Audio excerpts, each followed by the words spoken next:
Le Châtelet est un théâtre qui s'adresse à un public le plus large possible. Le Châtelet essaye de décloisonner les genres, décloisonner les relations entre les différents mondes. Et je pense qu'il était très important de reprendre une œuvre comme Véronique de Messager. Tout le monde connaît de ci, de là, Carin Carard, Va petite Anne, le picotin te récompensera. Tout le monde connaît Poussé, Poussé, Lescar, Paulette. Mais l'on mesure mal la sophistication, la beauté d'une œuvre comme Véronique, la poésie, toute la finesse que Messager a voulu y mettre.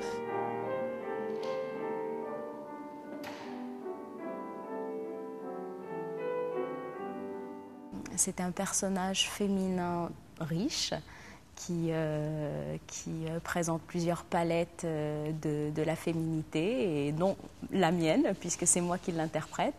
Espiègle, sentimentale, romantique, petite fille, qui devient à un moment donné aguicheuse, sensuelle.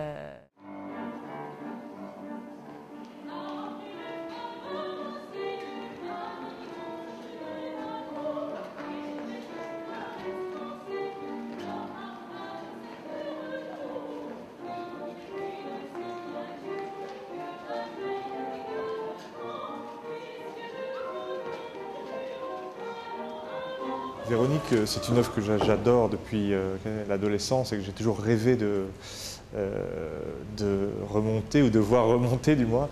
Moi j'ai simplement milité pendant des années pour Messager et pour cette œuvre-là, de façon différente, à la radio, par des expositions, par un livre, etc. Et puis l'idée de cette production, elle est venue tout simplement de Jean-Luc Choplin, le directeur du Châtelet, qui m'a proposé de participer à la production en faisant l'adaptation du livret. Et donc là, évidemment, c'était tout de suite oui, parce que pour moi, Messager, c'est une espèce d'apostolat.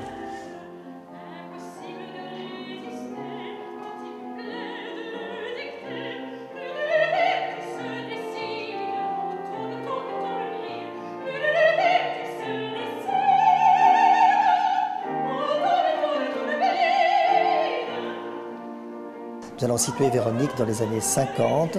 Nous allons la remettre en quelque sorte au goût du jour, essayer de faire en sorte que la partie théâtrale de l'œuvre nous parle, soit très actuelle. Et nous allons faire en sorte que l'on puisse trouver l'intelligence, le bonheur, la joie dans l'exécution de cette œuvre, grâce au talent bien sûr et sous la baguette de Jean-Christophe Spidosi et de son ensemble Mathéus. C'est vraiment de la super musique et c'est très très bien fait. Il y a comment dire, il se passe tout au niveau émotionnel dans cette œuvre. C'est surtout très frais, très amusant, mais en même temps il y a des petits moments douloureux, comme dans toute histoire d'amour, et c'est rendu parfaitement par Messager.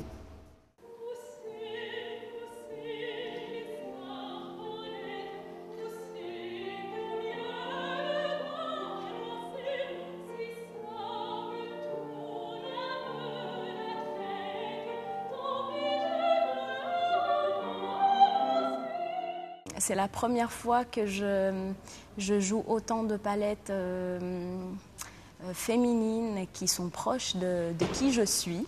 Et avec la complicité et la collaboration avec Fanny, je trouve que ça donne une assurance et puis ça révèle beaucoup de choses sur ce qu'on est.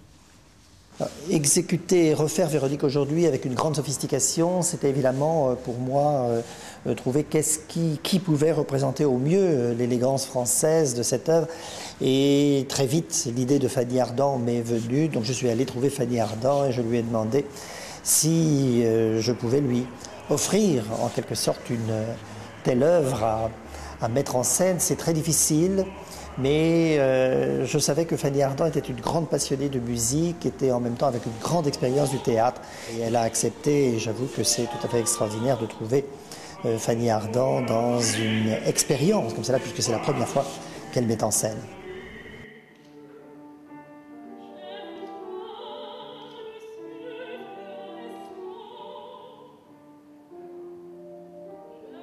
La collaboration avec Fanny Ardant a été très, très sympathique, en fait, puisque l'idée des années 50 me paraissait convaincante. Moi, de mon côté, j'ai simplement dit que je souhaitais absolument rester très près du livret original, ne pas transformer trop l'œuvre, garder l'esprit, dépoussiérer, rafraîchir, tout ce qu'on veut, mais garder vraiment la Véronique originale, légèrement transposée, et Fanny étant d'accord sur ce point, ben voilà, ça a été un travail de gommage, de modification de détails dans le texte, dans le dialogue, dans le choix des mots, dans les professions des personnages, etc. Et voilà, on s'est vu régulièrement chez Fanny, qui a lu les différentes versions, qui a fait des remarques. Voilà, je suis reparti chez moi, j'ai refait des nouveaux ajouts, des nouveaux retraits, des nouvelles coupes. Enfin, on a été vraiment tout à fait main dans la main, et ça a été une collaboration enrichissante.